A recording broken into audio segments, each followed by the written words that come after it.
Hello, on tonight's show we discuss a local pub fundraising as we shine a light this week on homeless. Are we really judgmental in Lincolnshire, and do we need to be listening instead of judging that little bit more? Also, we talk about fireworks, as fireworks have been going off all around Lincolnshire. But can we remember our first firework display, and should they really be banned because of animals? And we finish on the subject about family feuds and should we make up for Christmas? All that on tonight's show.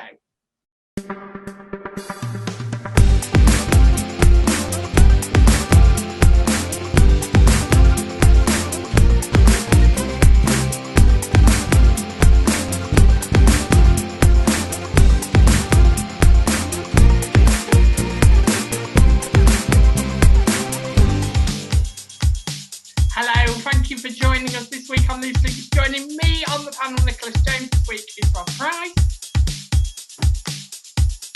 Hello. Jason Lambert.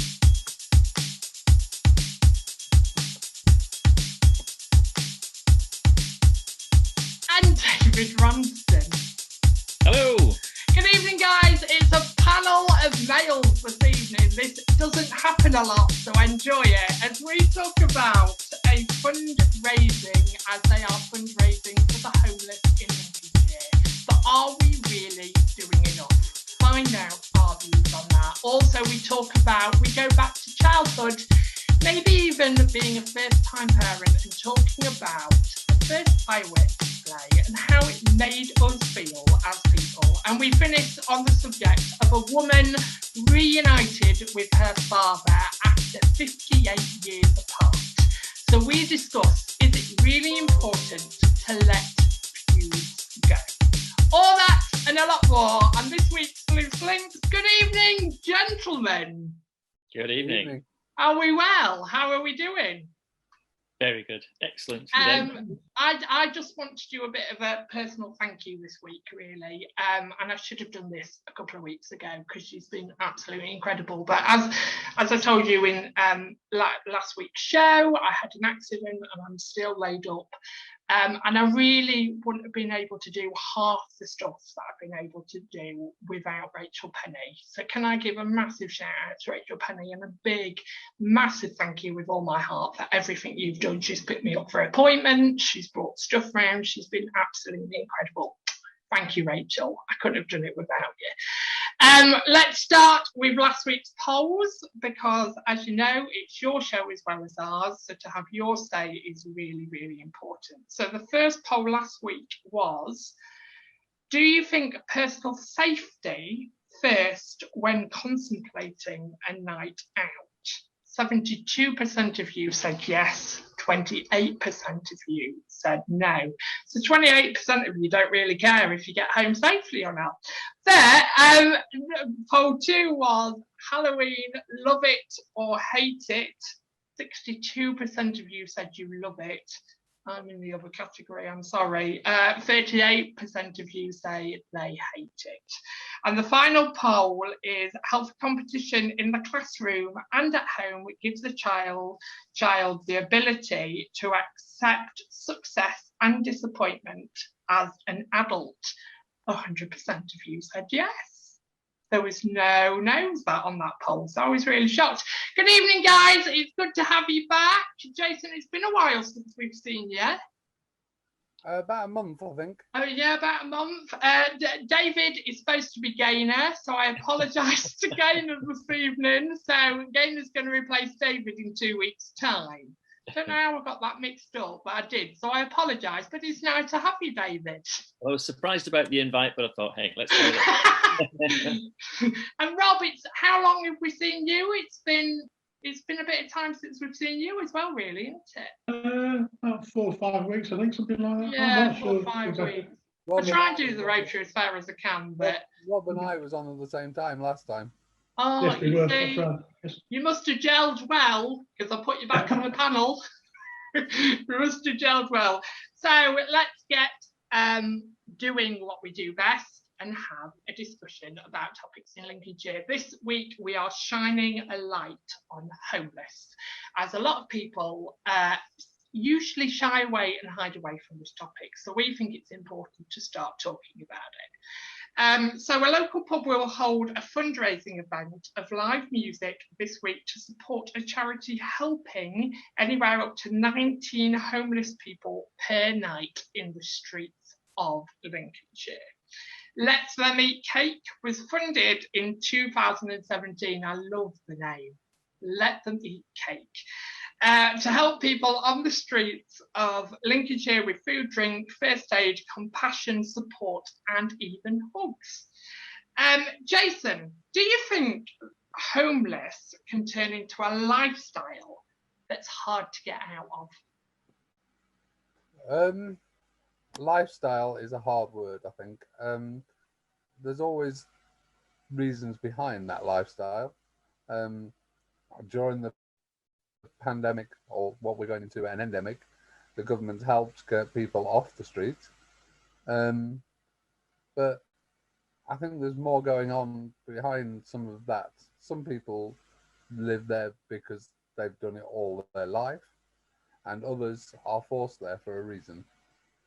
So I don't think it's a lifestyle choice, but I think there's more going on with homeless than just people living on the streets. Yeah, I think you're right with this sort of using the term lifestyle, but I think it does become something that people don't want to get out of. And I'm not saying all homeless people, and I'm not talking from any personal experience here, but I have heard where some homeless people have been given the opportunity to get into a better or different lifestyle and have rejected it. And I can't understand that myself. I can't understand why anybody would want to stay on the streets. And somehow I think if you ask them, they would say they didn't want to stay on the streets. However, when it comes to making the changes that they need to make to get off the streets, it's sometimes very difficult for some people. I think there's a large component of mental illness that needs consideration here. Yeah, I think the word lifestyle rubs me up the wrong way altogether. I can't believe that anybody who has proper regard for themselves is looking after themselves properly, i.e. somebody who's not mentally ill would ever elect to risk freezing to death. It can't be a good way to go. I think lifestyle is a bad choice of word. I don't think we can categorise all the mentally ill people, though. I don't. No. But I wasn't suggesting that everybody on the street is mentally ill. I wasn't what I was saying. But I was saying people who are helped. We've just mentioned of who are helped and still who end up back on the streets again. And that sounds like a mental issue to me. An inability to adjust. So yes, so it probably is some level of mental health issue. Mm-hmm. But in the same respect, David, you haven't been very long on the panel, and every time you seem to be on the panel, I seem to disagree with you. I'm being a really good manager here, but I slightly disagree in the fact of what you've said about. I don't understand anybody that would reject help, that would say no, I don't want your help. But I think I disagree with you all. I think lifestyle is a very good word for it, because the thing is, if take the TV program Rich House Poor House, when somebody's transformed into a different world that they've been in, they find it really hard to adjust. We've lost Jason for some reason. Hopefully he'll come back to us in a minute. It's somehow hard to adjust to that being. So we're talking about people that have been maybe on the streets for years, and then if you're giving them an opportunity, which councils are now doing, giving you an opportunity to go into a flat, to live an independent life, you're talking about people that may not have done this for a very, very long time. So to adapt to a different lifestyle, it's like bringing somebody over from Africa to join our world. If they're going to find it difficult, they're going to find it hard work, they're not going to find it easy. And we're talking about people that have been on the streets for years and then suddenly expecting them to pay rent, to pay council tax, to pay all that money and to be able to cope with it. I slightly disagree. There are many walks of life where people are their circumstances massively changed. I mean, somebody leaving the military, for instance, and coming back into Civvy Street would be faced with many of the things, you know, much of in the military, many of those kind of things are done for you, if you will. Or somebody leaving prison and coming back into how should we say, you know, normal life. All kinds of situations where people require support and help to readjust to a new circumstance. And I think if they're given that support, I don't believe that anybody, and I'm going to use the term in their right mind, and I don't mean that sort of disparagingly in any way, but anybody in their right mind would reject that opportunity. I get what you're saying, Nick. I get that there are circumstances which might make it really difficult for them to readapt. But you know, the question was, you know, does it become a lifestyle that? Well, I think the question was, does it become a lifestyle that people would prefer rather than you know, is homelessness a lifestyle that some people will prefer? And I can't believe that anybody that has the opportunity to get out of that situation would reject that. I won't say they would find it easy, but let me throw another question then, David. Do you think as society we do enough to support people from coming off the street? No, not at all. No, and I think it's, I go further and say I think it's obscene that a country, the sort of wealth that the UK has, can allow people to be out on the streets all winter. It cannot be right. And there's so many properties that are empty as well. You know, the MOD have got thousands of houses that are unoccupied. There are, you know, you can even put people in empty warehouses. It'd be better than being on the streets. Yeah, and that happened in Manchester with the couple of the ex-Manchester United football players, Ryan Giggs and Gary Neville, and so that they sort of took some properties and turned them into refuges, I suppose, for the homeless. I'm not sure where that's up to, but I know that was a couple of years ago that happened. So you know, nobody is innocent in all this. We all, you know, myself included, will sort of ignore homelessness if it's not affecting us, you know, and it's a sad state, a sad indictment of society, and I include myself in that you know, that not more is done for homeless people, because none of them are there. I always say very few of them are there by their own choice. I mean, I suppose that was the question really early, wasn't it? Are homeless people there by their own choice? And it must be a tiny percentage that would be there by their own choice. And again, I don't think that they're in their right mind to make that choice. If they do. That gladly leads us on to question 2, David, which is directed at you, so it should be quite good. But the charity relies on donations, and it costs around £500 to run each month, including £50 to cover hot meals and snack bags, which volunteers take out to the homeless people in and around Lincolnshire. The volunteers go out on the streets between 7 and 9 p.m. every Monday evening, but also attend call-outs. David, do you think we do enough for the homeless on our streets? And do we judge other people to ourselves? Yes, I think no and yes. No, we don't do enough for the homeless, and we selfishly hold dear to ourselves what we have rather than sharing it. And what was the second bit? Do we judge? Do we not just talk about homeless now? Anybody? Do we easily judge and match them to our own lifestyles? So I'm not talking to them because of so and so. Do you think we're a very judgmental society when it comes to other people and other people's lives? I think we are judgmental, yes. Maybe not to the extent of I won't talk to them because, but I think subconsciously we judge people all the time. And, do you agree, Jason?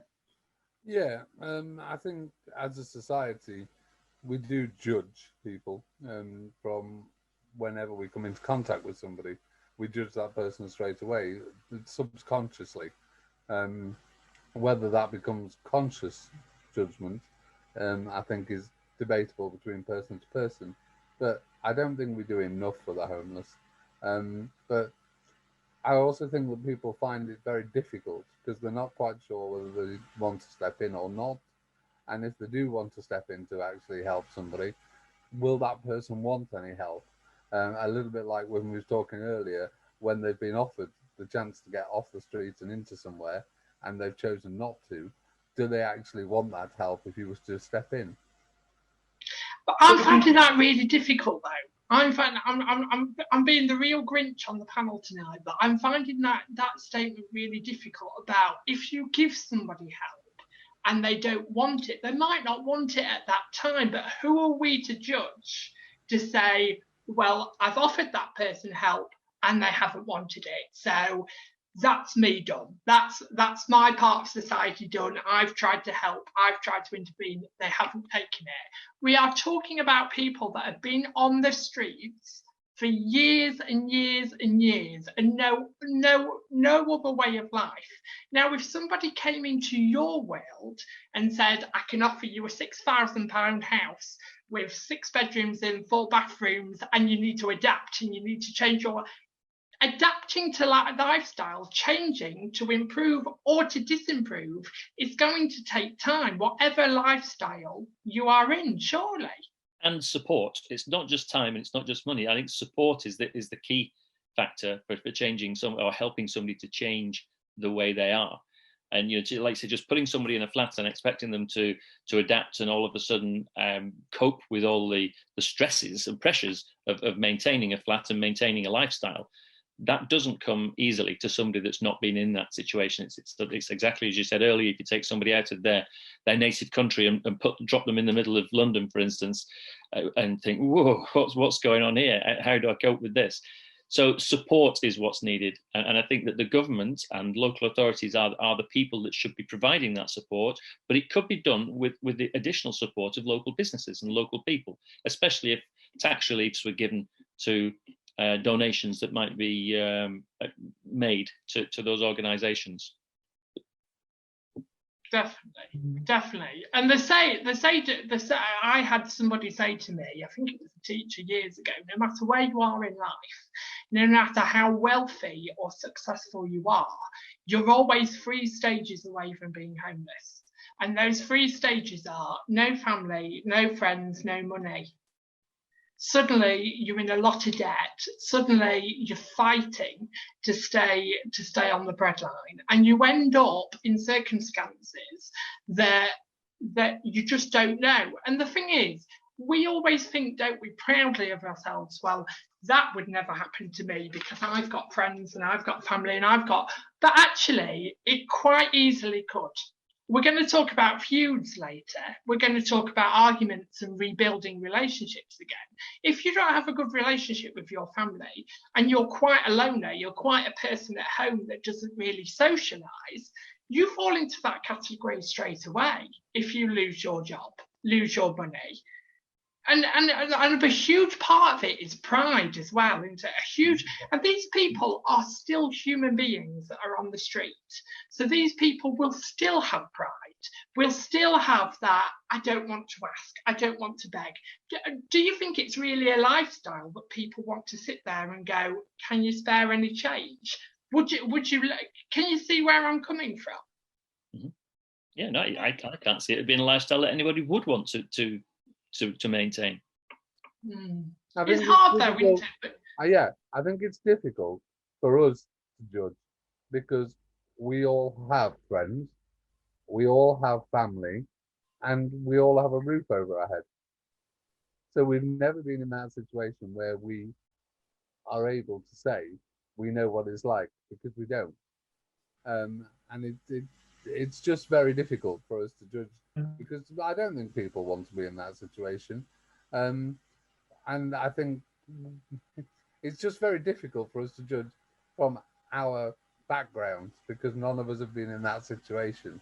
And we do.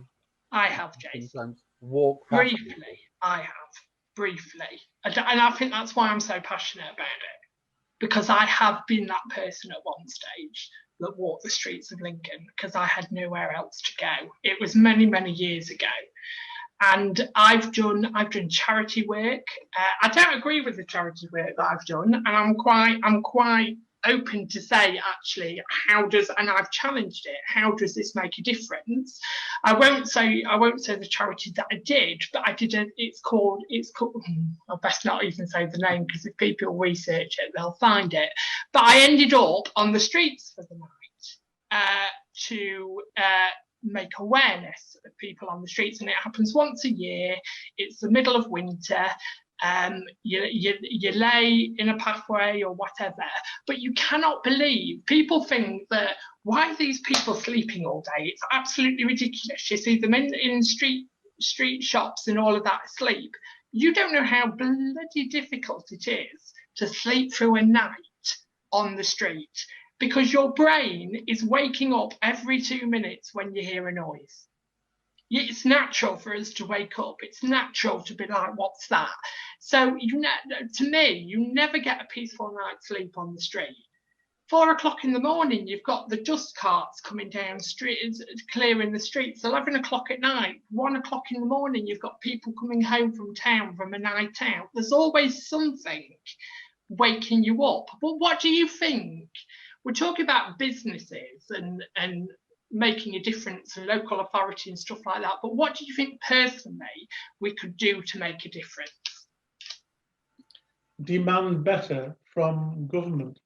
Yeah. Charity will never be enough. It can never be enough. It's just papering over the cracks. Charity is not the answer.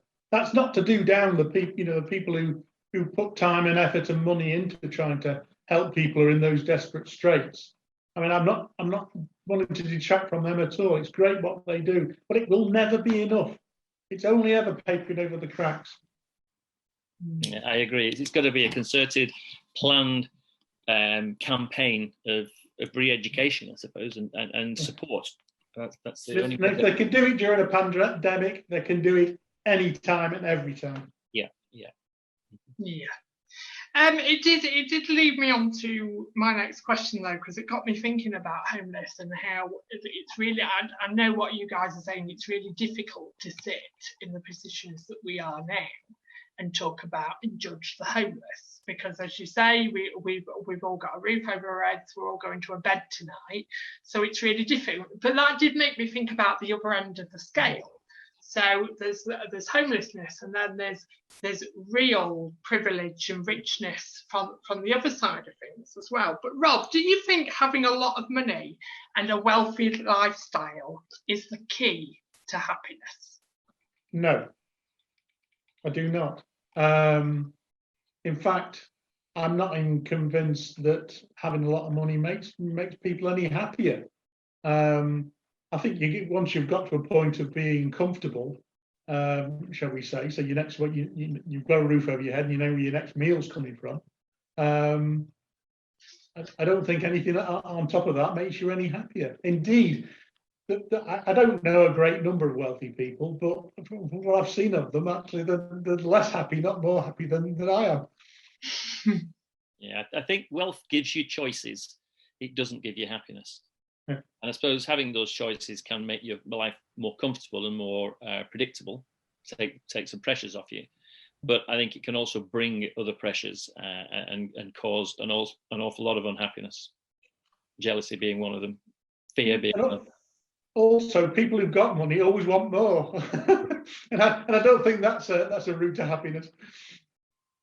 Do you think then, as society, then we haven't found the right balance at all? Because it's almost like, do you think we're a greedy Lincolnshire when we think about it? Because the thing is, we get a little bit higher or we get a promotion, but we're always wanting more. We never seem to be happy at the stage that we're at. We're always wanting to make ourselves that bigger and better. Do you think Lincolnshire is a nation of greed? No. It's not better or worse than anywhere else, I don't think. Well, yeah, I was just going to say that it's not it's sort of a domain just of Lincolnshire. It's everywhere. I think it's human nature to a degree. We live to our means and always want to try and better it. Would you walk? Are you one of the? Let's go to all three of you at this point. Are you one of these people though that would walk down the street and ignore a homeless man or woman, either which, woman or man, or are you a person to consider that person? Would you say hello? Would you walk past? Would you acknowledge them, or are you like that? Let's go to you first, Rob. Let's go to you first, Rob. Is it there? You're breaking up. I can't hear what you're saying. Can you hear me, Rob? I heard that, yes. I didn't hear the question before. You turned into a Dalek then for a minute. Would you walk past a homeless man and not or woman and not say hello, or would you say hello? I'd walk past them generally. Okay, what about you, Jason? Okay, what about you, Jason? Generally, I do walk past them, yes. Occasionally, if I see somebody and I think they're asking for something or begging, if I'm somewhere nearby, I will buy maybe a coffee and a hot meal for them on a cold day, but I do generally walk past.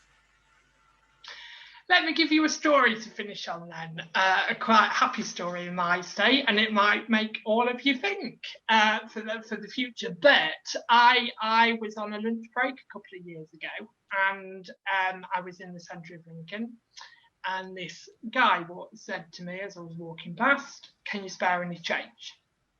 And I said, "No, but I can spare 10 minutes."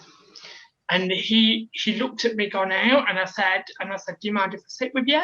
And he was like, "No." And I sat, and we just spoke, and we just talked. And I asked about if he's got a bed to go to tonight, how long he's been on the streets for, how he ended up on the streets. Is it difficult to get off the streets? And we just spent 10 or so minutes talking. And I said to him, "I've got to go now. I'm back at work." And I went to get change out of my pocket. And he said, "No, I don't want you to give me change." And I said, "Don't be silly." I said, "You're asking for money. Let me give you a little bit." And he said, "No, you are the only person today that's made me feel like a human being, that's made me feel like I'm part of society. Thank you. So I don't need your money. It was glorious that you gave me your time." Now, I'm not saying that everybody needs to do that. I'm not stating at all that everybody needs to spend 10 minutes with a homeless person sat down. I think what I'm trying to say is, think if you were in that position, if you were sat on the floor and hundreds of people a day walked past you and didn't even acknowledge you. So what I'm trying to say is, these people are still human. Just even a hello, how are you, as you walk past is better than saying nothing. Let's make Lincolnshire a shining light for the homeless. Make a difference today. Oh my word, I felt like I was preaching that. Got to the end of it, mate. You're all going to go away now tonight. Think about it. I've got this something thinking. Stay in tune as we talk on our final. Oh, go on, Jason. What was you saying? I was going to say, the next time you'll see us, we'll be sat on the floor talking to a homeless person. Yeah, I've been taking pictures and putting it on Loose Links. Stay in tune as our final topic tonight is about a woman reunited with her father after 58 years of being apart. So we talk about, do you think when it comes to family fallout, the importance of forgiving and loving than resentment and hate? And we also share, do we think family values are very different now to 30 years ago? Stay in tune, we've got quite a heated debate on that. But our next debate is all about bangs and fireworks as it all sets off in this next month. The city returns. A big, fantastic firework display in and around the city will create a lot of excitement in November. The Lincolnshire has put together a list of displays to look out for to celebrate Bonfire Night in autumn. The popular autumn light firework display is returning to Lincolnshire's showground on November the 6th with fire and glow entertainers, street food, drink, as well as a fun fair. Jason, I'm going to take you back a couple of years now. I'm going to turn back the clock. It might be quite a few years to you, actually, Jason. You are older than me. But can you remember going to see your first firework display and how good it felt? Yes, it was at the Scouts Hut. They used to do a big bonfire and big firework display, and that was a big public one. But if I go back further, it was my granddad's back garden where we used to have a bonfire and our own fireworks and sparklers, and he used to have a bonfire behind the back of his garage, and we all used to gather there as a family. So yeah, it was good to stand there with the oohs and the ahs and children just enjoying the fireworks. So yeah, I remember it very well. What about you, David? Yeah, I think that the first organised display that I went to, I would say I was in my teenage years, and that was really impressive because it was a local business, a local UPVC company actually that sort of put it on for the town, and it was one of the very first organised displays, and that was really impressive because the fireworks were so much better than you would get at home and at home displays and such like. But prior to that, I grew up in sort of a terraced streets where the back streets crossed at right angles, and we'd always have the bonfire right in the middle of the back street where the cross section of the streets were, and all the families around would chip in and sort of bring their wood and also bring their black peas and parkin and treacle toffee and all that sort of thing. Put off on our own fireworks. But I really wouldn't want to go back to that now, to be frank. I think it's hugely dangerous, and I think that proper organised displays are the way forward, and it should be the only way forward. To be honest, you shouldn't be allowed to have private firework displays. I don't believe. Yes, contentious. No, I agree. My earliest memories of fireworks was my father's mother, grandma, in Duxie in Stafford, and he had 5 brothers and all the cousins and wives and hangers on. We used to have a right feast, and we used to have a great time every November. But I do agree with David. I think they're just so dangerous, and there's so many unnecessary injuries caused. Mm-hmm. They're much better in the hands of professionals. Got to be the way to go. But do you think going to a firework display or even having a home firework display with family and friends, it's almost like, when we think about it now, especially COVID has made everything come to light. I try not to talk about COVID on here because we hear about COVID everywhere else, but I try not to talk about it on here. But do you think it's just escapism from our busy world? Do you think it's just a way of letting go and forgetting everything for one evening and just enjoying ourselves? Do you think that's why we're so attracted to stuff like Halloween and bonfire night and stuff like that, because it's just a way of escape? I think it's actually awesome in the literal sense of the word. It's something that you don't normally get to witness. Explosions and fire is attractive anyway. Well, it is to me. Maybe I'm just a pyromaniac, but things exploding and flames and heat and all that is something that I think a lot of people are drawn to. But it is very dangerous. So to put it close to a house or to a population is dangerous. So have it organised, and you can have those awe moments and the oohs and the ahs, because I don't believe anybody can watch a good firework display and not have at least one ooh and awe moment. But it's celebration. We actually fall into it, don't we? We actually fall into celebration of an act of treason and revolution, wasn't it? And it was a direct attack on the reign of James I. He came to the throne in 1603, I think, but they didn't crown him until 1605. See, I wasn't taught that in school.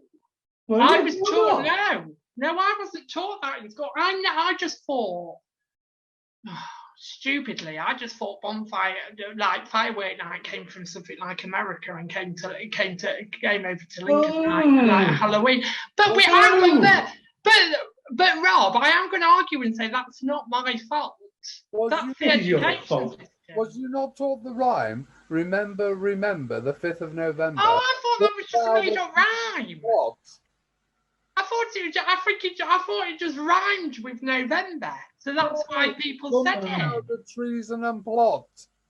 No, you say right over my head. Until I was an adult, until I was told actually there is a meaning to this night. I was like, oh, is there? Trying to blow Parliament up. Yeah. I know, I heard all about that. But do you think? Kill James I. Do you think it's a good way of getting together with family and friends? Yes. Depends whether you get on with your family. Oh, now hold on to that subject to the very last, Jason. Let's not go down that road yet. So there's a segue, that. Yeah. So don't go down that road yet. So we've briefly talked about it. Let's go a little bit further on it. Rob, do you think when it comes to home fireworks then, that home fireworks should be banned and that we just leave it to professional displayers? I think I'm balanced. I mean, I don't like the word banned, but I have to say I'm balanced. I think it'd be a good idea because I really don't think they're safe. And you see, they fall into the hands of the wrong people. You see kids running the streets. Not so much in Lincolnshire, but certainly where there's some of the places I've lived before, kids running the streets with fireworks, doing very silly things. And I think they've got to find a way of making it much, much safer before they're sold to the public. Well, I'll say that tonight I would let the dog out just before we started night. And as I stood outside with the dog, there was fireworks going off from a house 2-3 streets away from me. And they were exploding with the colours and everything, and that was definitely not an organised display. So, not banning them, but allowing only displays that are for the public, I think would be a good idea, because then you don't have the simple reason that people just let them off from wherever. Because once they get them, they start going off well before the 5th of November. And they continue right through to at least the 31st of December. And it's not good for the animals either. I mean, my dog isn't scared of them at all. He stands there and watches them. But he's a strange dog because he enjoys thunderstorms as well. But I do know families that have got dogs that are absolutely petrified. And they literally cower and shake. And I think it's very bad for those kind of animals. Yeah, and I think that I think I would go further to say that it should be banned sale to the public, not ban fireworks, but banning sale to the public. And it should be a retail thing. You can only sell them to people who are licensed. Yes. And I am far from being a nanny state type person. I would really argue with anybody that believes that we should be a nanny state. But I think this is something that is too dangerous and too serious just to ignore and let carry on. And then, of course, you've got to look at COP26, letting all that smoke and powder and fire into the air. Is that good for our climate? Yeah, we're talking about economy all the time, aren't we? We're talking about saving our environment, but then we have fireworks displays every. Can I say for the first time, David, that you've joined the project? I agree with you. I think it should be left to the professionals. Because the thing is, you go to. Oh, I was just about to name a shop then, but I can't. But you go to like big shops and you buy this like £50 box of fireworks where you all stand in a garden and there's only one firework can be set off at one time. And you do that thing of, ooh, and then someone runs down the garden again and sets another one. And you think, you pay £50 for that, where you can pay like something like £15 to watch 1,000 fireworks go off. Why would you stand in the garden when there's so many displays out there nowadays where it's I think it's even nicer with people that you don't know as well, where everybody's just stood around and you're watching these fireworks. I think it's a great way for community to come back together. Do you agree? Yeah, I do. I think it's a really good idea in a good way. You briefly touched on the subject. Jason, you're always one step ahead of us when it comes to conversation. But David, do you think, for the sake of animals, fireworks should be banned completely? No, is the straight answer to that one for me. I sympathise and empathise with anybody that has an animal that fears fireworks and thunderstorms or anything like that. You know, it's not a nice thing for the animal to go through. But if it was to be, if you knew when the fireworks were going to happen, the dog or cat or whatever animal could be facilitated, even if it was only being taken into a quiet part of the house and kept calm in some way, to, or, you know, music play. I don't know what you would do to sort of calm it down. But the unexpected fireworks, the fireworks going off, as Jason said, tonight and for the next 2 weeks, and then coming up to Christmas, and then Eid, and all the various other times of the year, which seem to go on for 12 months of the year, when fireworks are used as a symbol of celebration. So, you know, if you knew when it was going to be, you could do something to look after the animals. But I don't think they should be banned totally, no. It wouldn't be unreasonable to ban them from residential areas. Yeah, so do the you think it's, if it was a human thing, what I'm not for and against. I'm not an animal activist either, so I can't. I'm only trying to see the other side of an opinion. But if we think of it as, if anything was human torture at all in any city or society that we're in, it would be, there'll be a rule on it, there'll be government straight on it, there'll be protection. But when it comes to animals, don't you think it's cruel? Don't you think there's an element of cruelty to pets out there, and that actually we're quite selfish in the fact of, well, I'm gonna let 50 fireworks off because I'm allowed and I can. And actually, if that was terrorising your child, you wouldn't then take your child to a firework display. Do you get what I'm saying? So where do we find that balance? Where do we find that?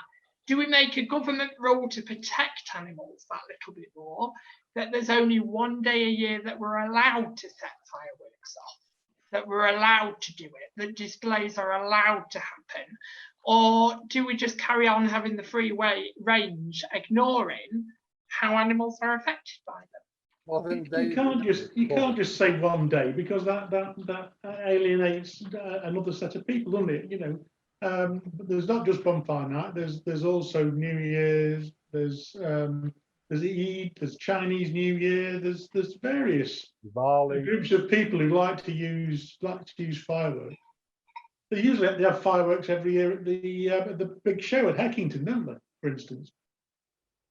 But they're all organised. Well, I know a lot of the Eid and such like celebrations are not organised. But if sure, but you were saying bad fireworks. I'm saying you couldn't do that, or make it just one day a year. Yeah, but if they were organised, if all fireworks were detonated on a pre-planned basis, everybody would know when it was going to be. So you could take evasive action. You could sort of take your animal or your child, if the child was scared of them, or if you were scared of them, you can remove yourself from the area. You don't have to take it there, as opposed to allowing everybody and anybody to set their fireworks off at any time. Yeah, that's what I was going to say. David made that point earlier. That if there was a designated display and we knew what night it was and what time it was, then you could take them. Okay, let's not focus on the one night then, but maybe set times a year. Yeah. Set times a year where animal owners knew that in that month, or in that, instead of it just being free range, instead of it just being you can set a firework off 365 days of the year if you want to, should there be certain months and certain dates where people are more prepared to secure their animal than just letting them off whenever? Yeah. I think But so. the problem with designating a specific date is that everybody's then got to have their event on that date. So if the cricket club's going to have a firework display, and the rugby club's going to have a firework display, and the town's going to have one, they've all got to have them on that date. So you can only go to one. Whereas if you really like fireworks, and there's sort of, you know that there's 2 or 3 really good displays generally in your area, but you know when they're going to be. You know, one's on the 5th of November, and then one's on the Saturday following, and then somebody else has one on the Sunday. As long as they're promoted and promulgated, then everybody knows when they're going to be, and the people that don't want to be involved can take themselves out of it. That would be my answer to that. Yeah, I think that's right. As you can see, different opinions on the panel tonight, but remember, you are the 5th panel member at home. Do you think that we should have dedicated months or even days to fireworks to protect our animals? Can you remember your first firework display? Tell us how much you enjoy taking your grandchildren, or maybe even your children, to a firework display. Tell us and share your photographs of going to see a firework display this year. And you never know, we might get a show on here. So make sure you have your say as well as ours. Our final subject this evening is a woman living in Lincolnshire has been reunited with her biological father after, are you ready guys for this? I'm still shocked at this. After 58 years of being apart. Thanks to the help of a Facebook group. The woman was around 12 years old when she found out that her dad she had lived with had adopted her as a father. Hearing stories like this has made me think of the importance of family, either chosen or blood. Jason, do you think when it comes to family fallout, it's important to forgive and love, then hate and resent? Yes. I think families should try and forgive and forget, but it's not as easy as that. My dad has a large family, and we have fractions within our family. Our family, my mum and dad, are the one people that get on with every side of the family. But if we have family events, there is only certain people who can be invited, or at certain times, instead of being able to invite all of them, because one will say they're not coming because she's coming, or he's not coming because they're coming. And then they'll come at different times so they don't see each other, so they don't have to sit in the same room. So it's very difficult. And even at my dad's mum's funeral, they sat on opposite sides of the church. Even at a funeral of their own mother, because they couldn't sit with each other. It's just really distressing, because they really should. I mean, a lot of this goes back a long time. It goes back before I was even born, and it's all gone back to a long time before I was born. But it's still... Was that the year 1066? That's the one, Nick. Years before you were born. What about you, David? Do you think family fallout is just something that we're all used to nowadays? I think we are used to it. I don't think it's a good idea. I don't think it's a good thing at all, and I don't think that it does anybody any good. You know, to be bitter and resentful towards anybody only poisons yourself. So, you know, it's something that you're sort of torturing yourself with by having those feelings. So it would be great to think that families could get on, come what may. But I think it's unrealistic also to think that they will get on, come what may. And it's often easier to get on with friends than family, because at least you choose your friends, and your family is actually forced upon you. Do you think, Rob, with the world of social media, that social media gets a lot of bad press, a hell of a lot of bad press, and we seem to hear about the bad press more than we do the good? Do you think social media in this aspect is something that's really positive and should keep going forward? I don't know. I think the social media aspect is barely relevant to this question. Okay, it allows things to happen quicker and maybe a little more wide-reaching. But actually, the problems you're talking about have existed before social media was invented. You know. But when we're basing it on this story, Rob, it was a Facebook group that reunited the woman with her father. And without that Facebook group, that social media group, it might not have happened. Well, it might not, but then again, it might. You know, there were ways of tracing family before Facebook was invented. My own attitude to it, the whole thing is, you know, realistically, family is just a biological accident. You know? Well, it is, isn't it? You know, and why would you consider that familial relationships are more important than other relationships? The same rules and guidelines, if you like, apply to all your relationships. And that is. Surely we can be positive about this story, Rob. If you think about it, we can fall into every story that we read. We can find a negative part about it and be very negative about it. Isn't it nice that we're hearing positivity about social media instead of negativity?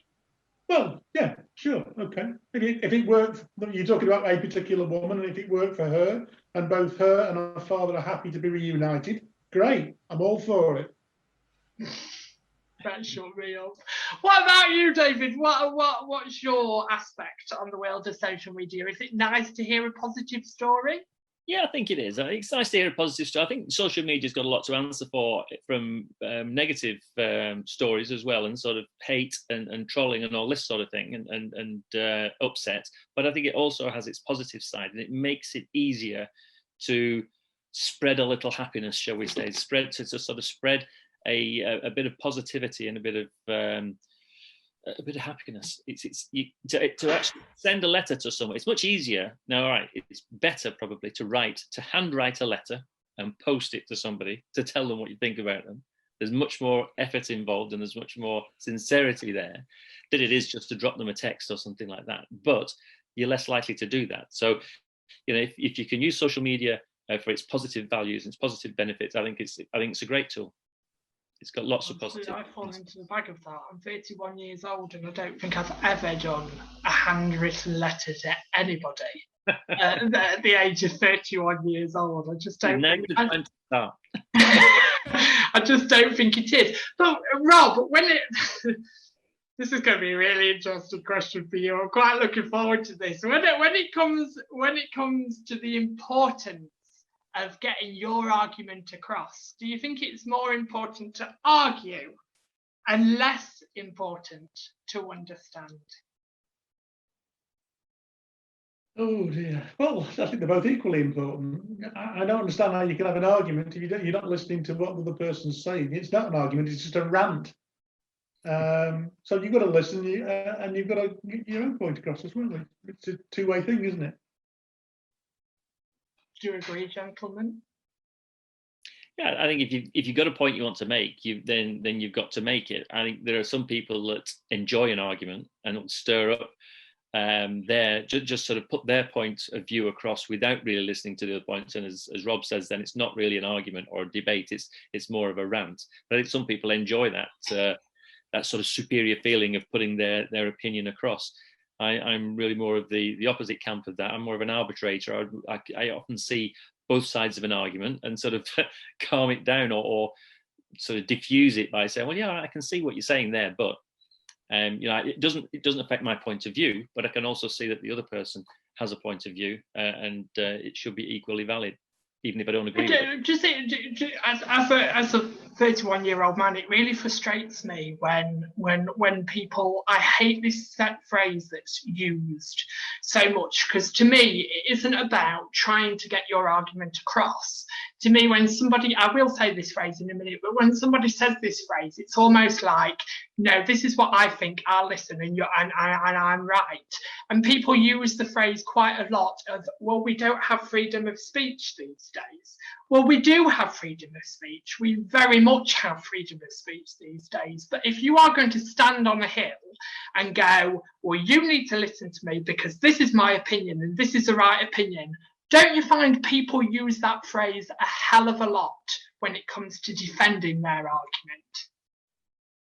That we don't have freedom of speech using that. Yeah, that people say that word, that sentence quite a lot. It's almost like that's their way of winning the argument, is saying, well, we don't have freedom of speech. It's like, for a pure example, the Piers Morgan thing of the Meghan Markle. We're going back a couple of months ago now.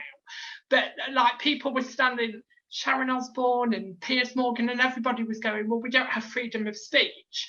And it was almost making Pierce's argument win the argument by saying, well, we don't have freedom of speech anymore. Well, I think a lot of people use that phrase now to win an argument.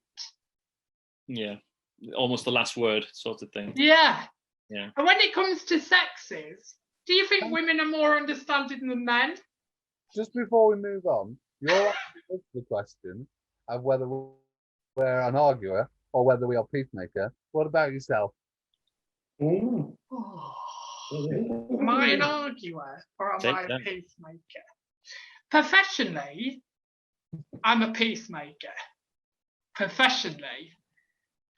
When it comes, I seem to be more irritated by people I know personally, and seem to snap and fly off the handle a little bit more when I know people personally. But when it comes to professional, no, I think I'm more of a peacemaker. I think I'm more of a understanding. I seem to have a lot more patience at work than I do in my personal life. That's the end of that. But when it comes to sexes, do you think women are more understanding than men? Yes. I don't. David? No. I knew you were going to say no. I knew you were going to say no. I think women want to put their point of view across as a more right point of view than. Do you think they play it well, though? Do you think they play it in the way of, well, look at me, I was really understanding here, but my partner, in the other hand, did A, B, and C and just flew off the handle. But look at me, I was absolutely amazing how I dealt with the argument. They're not emotional. Emotionally, they deal with arguments a little bit more strongly. I think they're better than us emotionally. Yes, and I think it's because I think they consider the emotional angle more than blokes do. Oh, she's trouble. Yeah, exactly. And use emotion more effectively. Yes, maybe. Definitely. David, do you think family values is very different to 30 years ago? Yeah, definitely. Definitely, without a doubt. 30 years ago, I think we had a totally different view on family and things like marriage and sort of the sanctity of the family, as it were. And I suppose my experience on that one is 20 years ago, I separated from my first wife, and I've been married for 18 years, and I really struggled with the notion of being separated and then divorcing. I didn't want to be a statistic. I felt that sort of, it was till death us do part type of thing, and you sort of stick together come hell or high water. And I think that those family values are now totally eroded. I'm in a second marriage now, very happy, and I've got children who are living with partners who are not married, because that's the other thing. It would have been 30 years ago to say that you're living with somebody that you weren't married to was a little bit of a stigma, or there was a potential stigma there. Whereas now, it doesn't matter. I don't think. I don't know what the percentages are, but there's probably more people living together not married than are married. That might be a bit wrong, but you know what I mean. It's a big difference than it was 30 years ago. 30 years ago, living in sin, wasn't it? Sorry? Go again, Jason. 30 years ago, it was living in sin if you lived with somebody. Absolutely, yeah. There was all sorts of terms, wasn't there, that there were all negative connotations. Do you not think also, though, that that modern life and that extended families are far more scattered than they were, so not 30 years, maybe more like 50 years ago, where you'd have a whole family, of aunts and uncles and grandmas and granddads and children all living in the same locality, and that go on for generation after generation. So you've got that continuity of family values being passed on from generation to generation, maybe Yes. much more, well, much more sustained. But I think we've lost that because extended families are scattered far more. Yeah, I mean, I live 110 miles from my parents. My brother lives 5 minutes around the corner, and my brother's wife's parents live in Nottingham, which is half an hour away from Newark. So and then one of her daughters, my brother's wife's sister, lives in New Zealand. Wow. And the other one lives in Preston. So it's very, very difficult for families, as you say, to be together because obviously they are scattered far and wide. Do you think though people are afraid of marriage and commitment these days?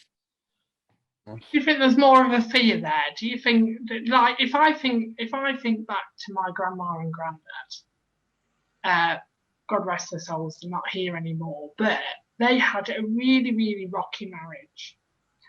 I won't go into too much detail, but they had a really rocky marriage. And I think, personally, looking from the outside in, my grandma put up with a lot. My granddad never cheated or anything like that, but he was dyslexic, he was autistic, he didn't have any friends. He was quite hard work as a man, but she would never walk away from him. She had the value of till death us do part, and she really stood by that. But do you think marriage and even coupling nowadays, people are scared of commitment and they enjoy the single life a lot more?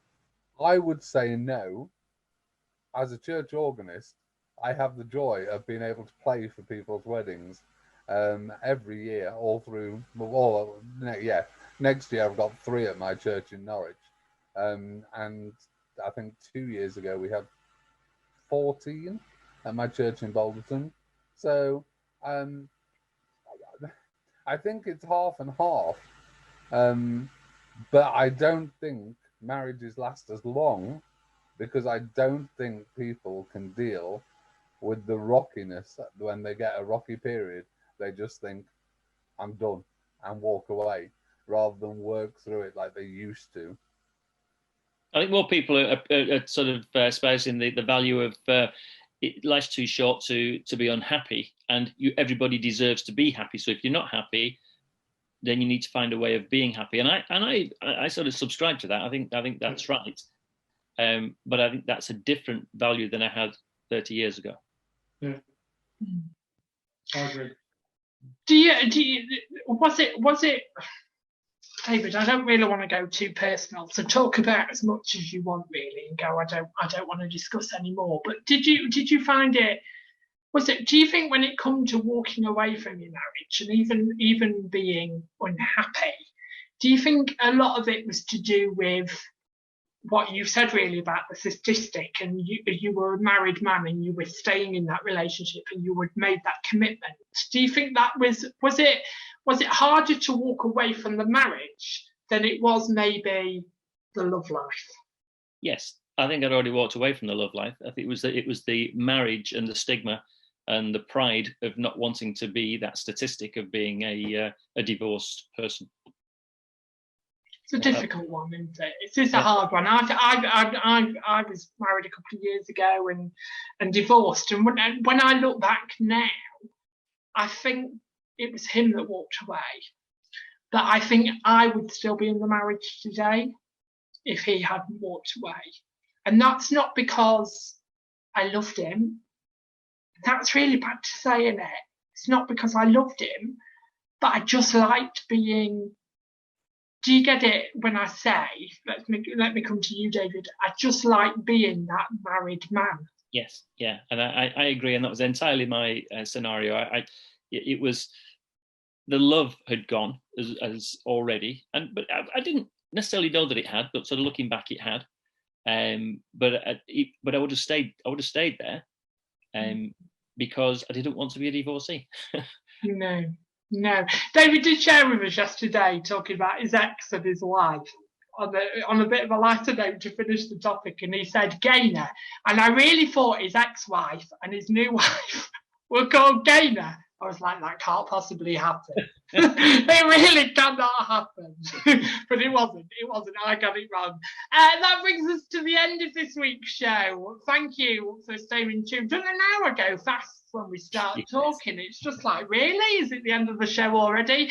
Can you thank my male feisty panel for this evening that has joined me on the panel? Joining me, Nicholas James, was Rob Price. Hi, everybody. Jason Lambert and David Branston. Thanks, guys. It's been amazing. But remember to have your say as well on the topic of marriage. Do you think people are scared of commitment these days? Do you think the importance of marriage is still there, or do you just enjoy the single life? Thanks for watching. Make sure you tune in next week with a new panelist, and the panel will be right who's supposed to be on next week. Take care, and we'll see you soon. Bye-bye. Bye. Bye-bye.